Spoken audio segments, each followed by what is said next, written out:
Maayong adlaw everyone, kabalo kong gimingaw na jud mo sa akong tindot nga tingog. Ug syempre bago ta magsugod, palihog sa akong subscribe aning ako ang Black Up ug Red Up. Ang akong YT is na ay subscriber 333. Ang Black Up na sa 6,320 plus ang followers. So dili na ta magdugay, balikan na pud nato ning bagnod sa to ang nawong. Pero bitaw guys, mas maayo na ni kaysa kanang mogamit bitaw mong persila nagragrabe kasinaw inyong nawong. Dili mo mga hadlukan ang panit inyong nawong. Char lang dala tinuod. So si Madam Stalker sa YT og sa Black Up naging puutan karon diri Base makasukan ta ni Meta kung dili ta kabalo maghugas og plato niya, sige kag tambay aning iyang FB. Bitaw libako na lang nato na siya kay dili man gihapon na siya kasabot og binisaya. Samot na mga chiko diri di gid siya kasabot. Sorry Lolo Mets. But anyways, I love you to the moon and back. Is gikilig pod.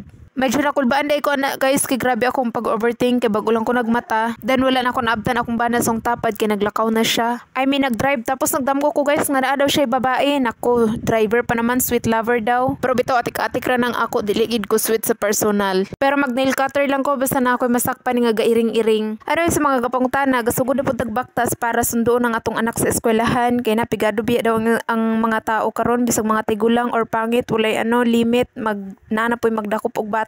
Yang problema kay dili pa yata healthy. So exempted siguro ta ana no. Pero bitaw guys, kapansin mo sa mo ang agianan, murag gid siya agianan pa kanang bitaw sa wrong turn. Kanang galutanay sila ba. So mga 10 minutes ko nagbinaktas, nakaabot na gid ko sa school. Timing ra pud akong pag-abot kay syempre mo ano pay pagawas nila sa school.